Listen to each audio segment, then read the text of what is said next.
तुमने क्या समझ के रखा है यूपीएससी को, ऐसा ही हो जाता है क्या? तुम्हारे जैसे लोग आ जाते हैं यूपीएससी करने, ये वो। मैंने कहा अरे बाप रे क्या बम्बार्डिंग हो रहा है। नमस्ते। आप में से कितने यूपीएससी का एग्ज़ाम देने वाले हैं 2016 और 17? काफ़ी सारे हैं। ओके। मेरा यहाँ आने का पर्पस ही यही था कि this was my last attempt, 6th attempt. और यही मैं सोचता रहता था कि इज़ इट वर्थ इट? इतना टाइम लग गया यार, इतना टाइम नहीं लगना चाहिए। इज़ इट वर्थ इट और नॉट? पास होने के बाद लगता है यस, बिल्कुल वर्थ है। जो खुशी मिलती है, जो रिकग्निशन मिलता है, और सबसे बड़ी बात जो हम करना चाहते हैं वो इच्छा पूरी हो जाती है, तो इट इज़ वर्थ इट। लेकिन क्या इतना टाइम लगना चाहिए? मेरे हिसाब से इससे कम टाइम में किया जा सकता है। काफ़ी ऐसे फ्रेंड्स हैं मेरे, और काफ़ी अभी के टॉपर्स भी हैं जिन्होंने फर्स्ट अटैम्प्ट में क्लियर किया है, सेकेंड थर्ड अटैम्प्ट में भी क्लियर किया है। लेकिन उनकी पढ़ाई सिर्फ 1 साल की नहीं है। जो फर्स्ट अटैम्प्ट में क्लियर करते हैं, ज़रूरी नहीं कि उनकी पढ़ाई सिर्फ 1 साल की है। ज़्यादातर वो हिडन रहता है। उनकी पढ़ाई हो जाती है 12th से स्टार्ट हो जाती है, या ग्रेजुएशन में एटलीस्ट वो शुरू कर देते हैं। तो बच्चों को काफ़ी बार लगता है यार फर्स्ट अटैम्प्ट में क्लियर कर दिया यार, ये तो सुपरमैन। लेकिन ऐसा होता है कि उन्होंने भी मेहनत की है 3-4 सालों वाली, पर अवेयरनेस जो रहती है ना, वो थोड़ी सी उनको पहले रहती है। और जनरली यहाँ पर बच्चों को जब ग्रेजुएशन करते हैं उनको पता नहीं रहता सिविल सर्विसेज क्या है, उसकी प्रिपरेशन कैसे करनी है, और ग्रेजुएशन के बाद ये सब शुरू होता है। तो इसके कारण टाइम बहुत लग जाता है। उसके बाद गाइडेंस कौन दे, कैसा दे, तो यहाँ पर चूक हो जाती है। तो मेरा पर्पस यहाँ पर आने का यही था कि जो भी बच्चे एग्ज़ाम दे रहे हैं उनको क्लियरली पता हो कि कैसे पास की जाए ये एग्ज़ाम, और कैसे कम टाइम में की जाए। जो गलतियाँ मैंने करी या मेरे तरह मेरे फ्रेंड्स ने करी जिनको टाइम लग गया था, और जो गलतियाँ उन लोगों ने नहीं करी जो वाकई में टॉपर्स हैं, जो फर्स्ट सेकंड अटैम्प्ट में फटाफट क्लियर हो जाते हैं, उनके एक्सपीरियंसेस मैं आपसे शेयर करूँगा। इट विल टेक 15 मिनट्स, लेकिन आप प्लीज़ ध्यान से सुनिए, और बिलीव मी, मुझे पूरा भरोसा है उसका बहुत ज़्यादा बेनिफिट होगा आप लोगों को। और मुझे लगता है यहाँ पर जो प्रीलिम्स, मेंस और इंटरव्यू 3 स्टेजेस हैं, उनमें प्रीलिम्स सबसे ज़्यादा इम्पॉर्टेंट है। मेरे हिसाब से प्रीलिम्स में सबसे ज़्यादा कंपटीशन है। अप्रॉक्स 10 लाख रजिस्टर करते हैं, जिनमें से 5 लाख एग्ज़ाम देने आते हैं। 5 लाख में से 20,000 सिलेक्ट होते हैं मेंस लिखने के लिए, बराबर है। और इंटरव्यू देने के लिए 20,000 में से 3,000 सिलेक्ट होते हैं, राइट। और फाइनल लिस्ट में 1,000 आते हैं। तो आप हिसाब लगा लीजिए, सीसैट एप्टीट्यूड थोड़ा हिसाब लगा लीजिए। 5 लाख में से सिर्फ 20,000, अप्रॉक्स करिए 25 में से एक बच्चा, ठीक है। 20,000 में से 3, बराबर 7 बच्चों में से एक बच्चा। फिर इंटरव्यू में 3,000 में से 1,000 निकलते, यानी 3 बच्चों में से एक बच्चा। यानी अगर हम इंटरव्यू पहुंच जाते तो 3 में से एक तो पक्का ही है, तो चांसेस बढ़ गए ना पास होने के। लेकिन प्रीलिम्स में बहुत कम चांसेस होते हैं। दूसरा ये कि प्रीलिम्स में बच्चे जब फेल हो जाते हैं, जब नापास होते हैं, तो पूरा 1 साल लगता है अगली प्रीलिम्स आने में। लेकिन अगर प्रीलिम्स में पास हो गए तो इमीडिएटली 3.5-4 महीने में मेंस आती है, इमीडिएटली उसके बाद इंटरव्यू आता है। पूरा 1 साल का प्रोसेस कंटिन्यूसली चलता रहता है। तो बच्चे की पढ़ाई चलती रहती है।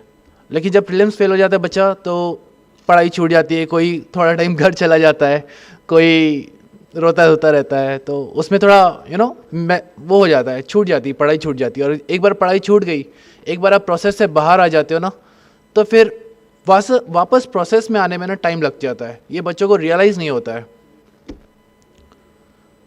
तो मेरा पूरा फोकस ये रहेगा आप सबको बताने का कि प्लीज़ प्रीलिम्स पे फोकस करिए। सबसे ज़्यादा फोकस प्रीलिम्स पे करिए। आप मेंस के लिए द हिंदू न्यूज़पेपर, कितने लोग पढ़ते हैं द हिंदू न्यूज़पेपर? यहाँ पे क्या हुआ, पहले तो एग्ज़ाम तो सब दे रहे हैं, कम पढ़ते हैं क्या बच्चे? बाकी के पेपर्स पढ़ते होंगे। फिर न्यूज़पेपर तो पढ़ते ही हैं। मेंस में सबसे ज़्यादा बेनिफिट उसका मिल जाएगा। लेकिन और मेंस में आंसर जब हम लिखते हैं, फॉर एग्जांपल एस्से का पेपर है, तो किसी ने न्यूज़पेपर नहीं भी पढ़ा होगा, उसकी सोच अच्छी होगी, उसका एक्सप्रेशन अच्छा होगा, तो कुछ ना कुछ तो अच्छा लिख कर ही आएगा। वैसे ही एथिक्स के पेपर में लिख कर ही आएगा। इनफैक्ट पेपर 2 और पेपर 3 जो कि पॉलिटी और इकोनॉमिक्स ज़्यादातर हैं जिसमें, उसमें भी आप कुछ ना कुछ लिख कर ही आओगे। एजुकेशन पे अगर कुछ आ रहा है तो आप लिख कर आओगे, हेल्थ पे कुछ आ रहा है तो आप लिख कर आओगे।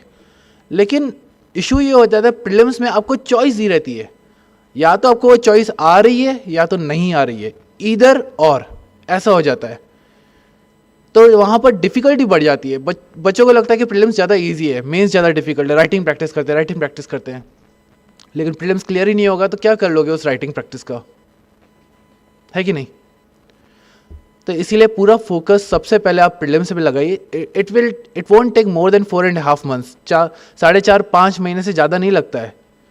सर आपको डेफिनेटली बताया होगा सर ने इस क्लासेस में, लेकिन वो ज़रूरी है पहले करें ताकि हम एक सिक्योर हो जाएं कि हम हाँ पक्का प्रीलिम्स पास हो रहे हैं और पक्का मेंस लिख रहे हैं। ठीक है, यहाँ तक ठीक है? प्रीलिम्स के लिए सब दे रहे हैं ना एग्जाम? 2016 कितने लोग दे रहे हैं? काफ़ी बच्चे दे रहे हैं। और 2017 तो चलो ओके तो काफ़ी बच्चे फिर से भी दे सकते हैं। होप सो ऐसा ना हो, प्लीज़ फोकस करना। प्रीलिम्स में 2 चीज़ें बहुत बहुत ज़्यादा मायने रखेगी। कुछ 5 सब्जेक्ट्स हैं, उनको अगर हम अच्छे से करें, और दूसरा टेस्ट सीरीज उनको हम अच्छे से करें। देखिए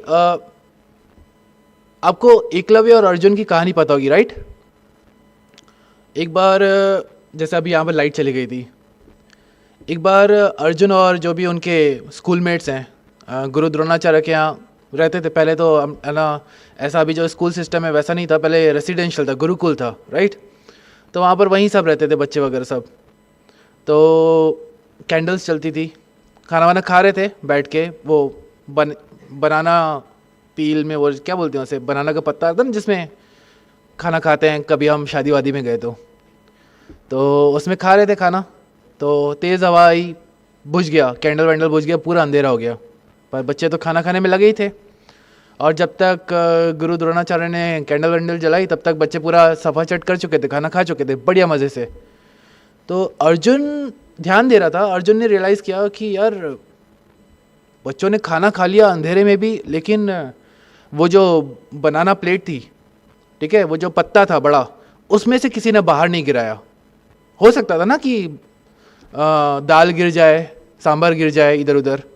तो गुरु द्रोणाचार्य से पूछा कि भाई ये कैसे हो गया, बच्चों ने ऐसा क्यों किया?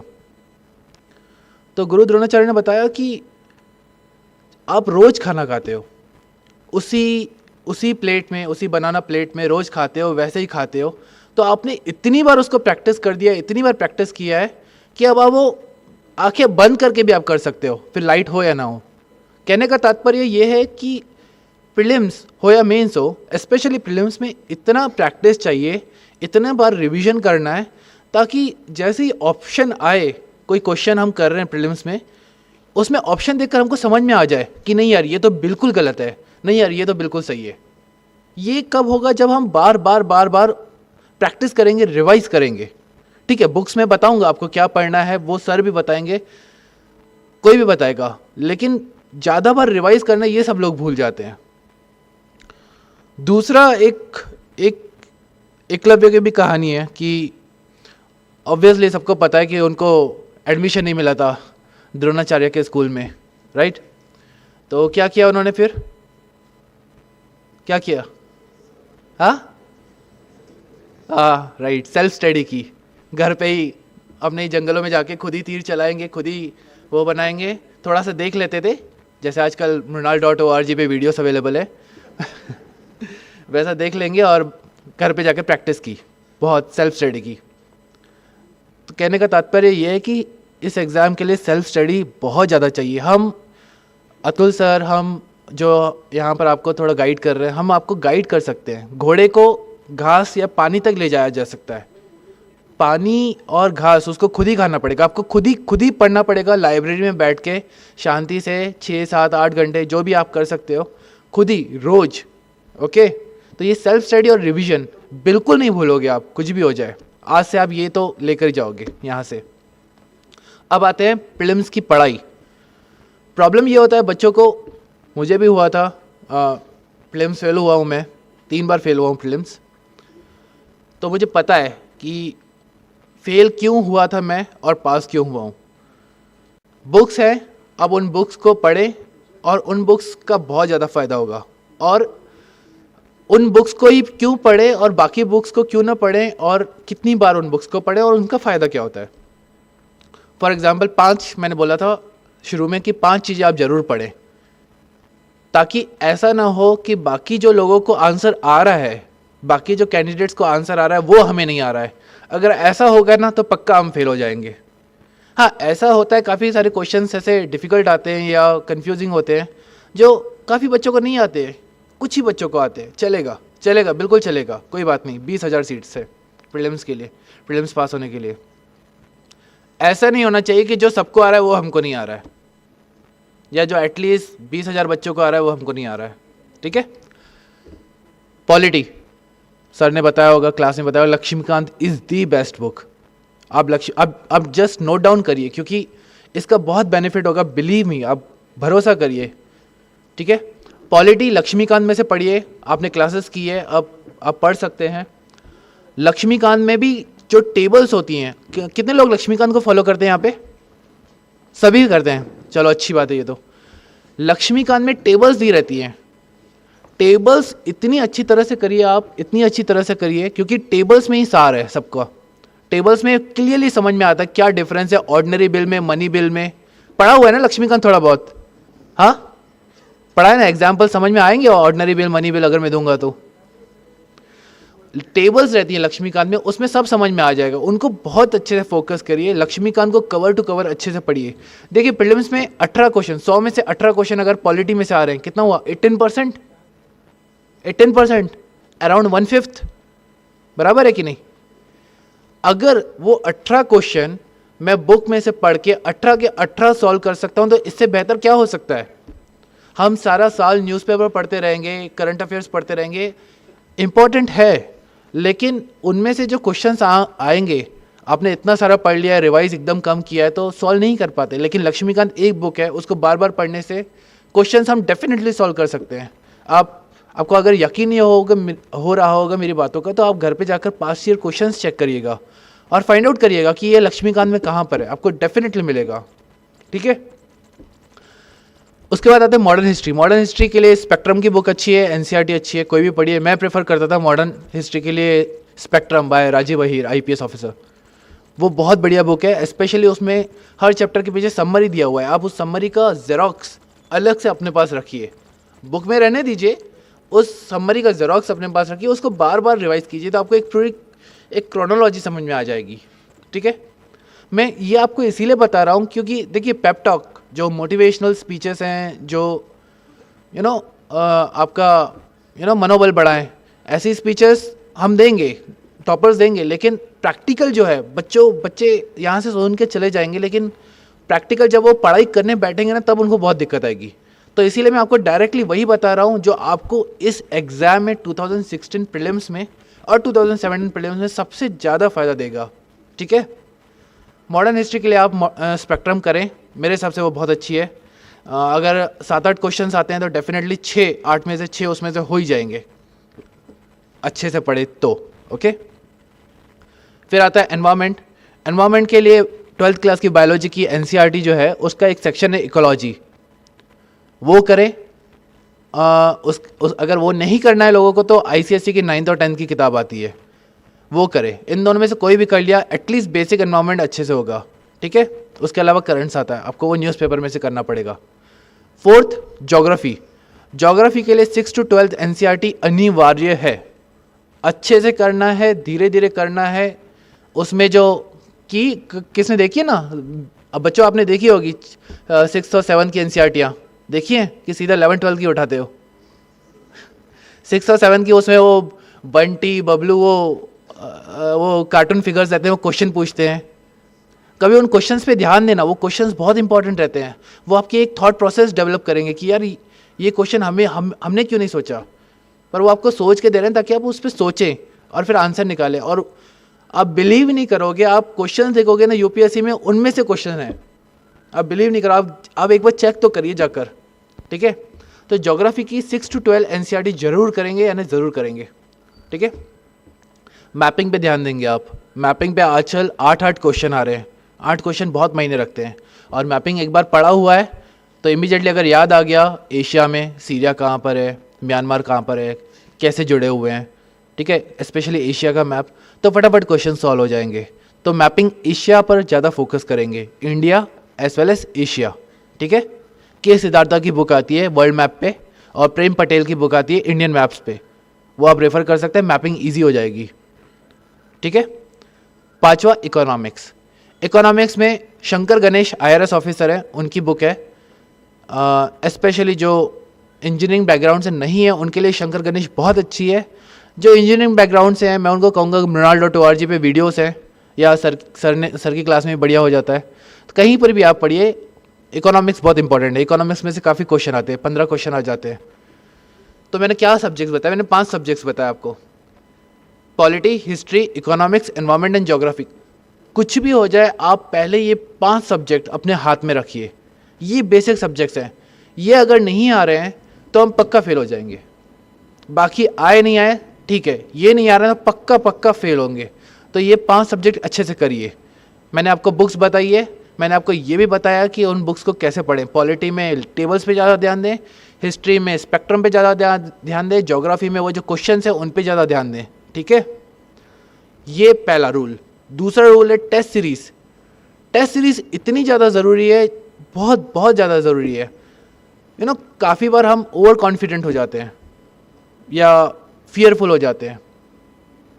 ऑस्ट्रिच देखा, ऑस्ट्रिच एक बर्ड रहता है, ऑस्ट्रिच चलता है, लेकिन अगर उसके सामने कुछ भी बड़ा जानवर आ गया जिससे उसको खतरा है तो अपनी वो मुंडी, क्या बोलते हैं, छचुंदर, क्या बोलते हैं उसे, चतुर्मुर्ग, क्या बोलते हैं सर हिंदी में ऑस्ट्रिच को, चतुर्मुर्ग, हाँ हाँ हाँ वही, वो मुंडी घुसा देता है, डर गया अंदर। ऐसा नहीं करना है। ये जनरली बच्चों में मैंने देखा है, मुझ में भी था, बिलीव मी। टेस्ट कब देना है यार, एक बार पूरा बुक कंप्लीट हो जाए, एक बार पढ़ लूँ उसके बाद टेस्ट देना है।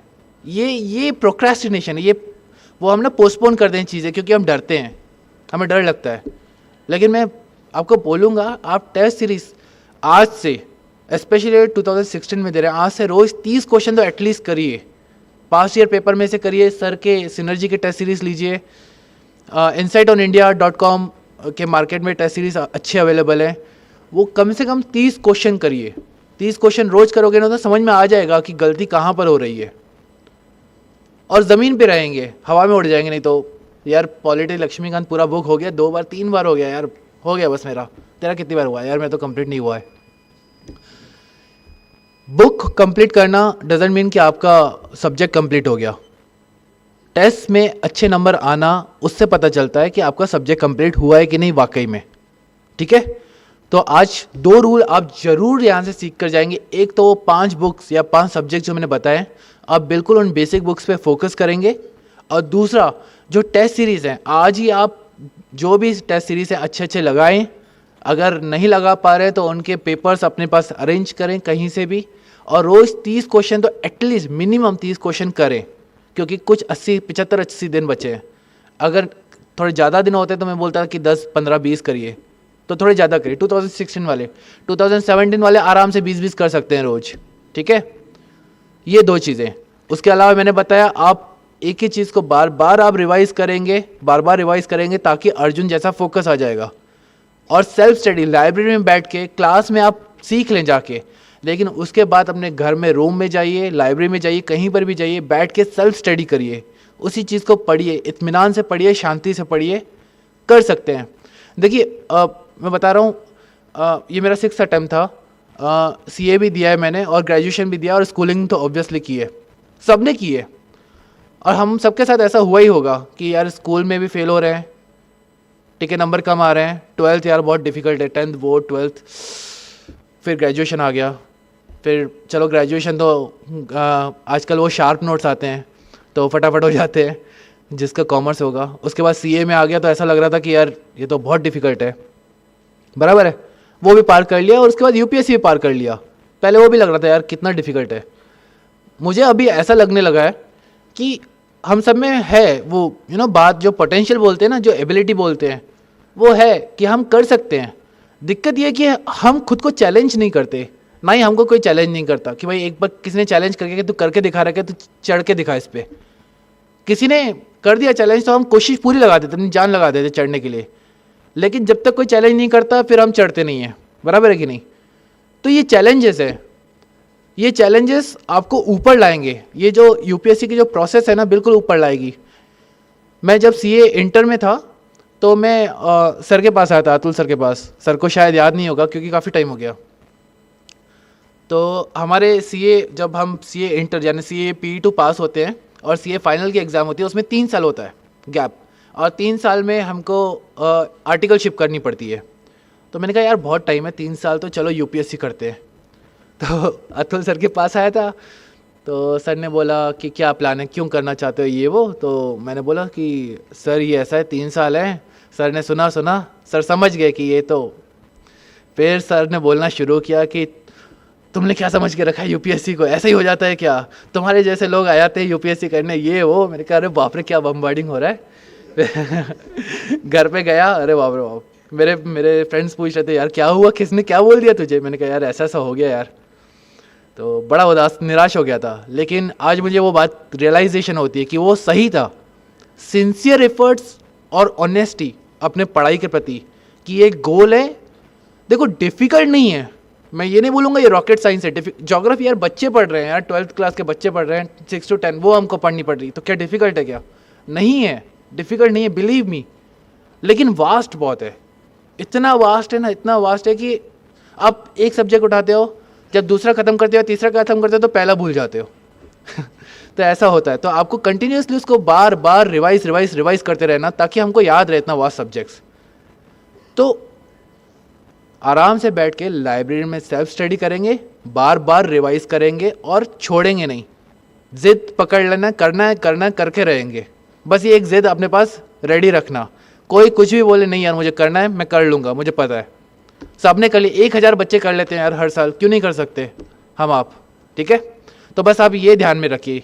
अगर आप बच्चों में से कुछ 5 या 10 बच्चे भी अगर प्रीलिम्स पास हो जाते हैं मेरी ये बात सुन के, तो आई थिंक कि चलो फ़ायदा हो गया कुछ। ओके, चलो, थैंक यू, नमस्ते।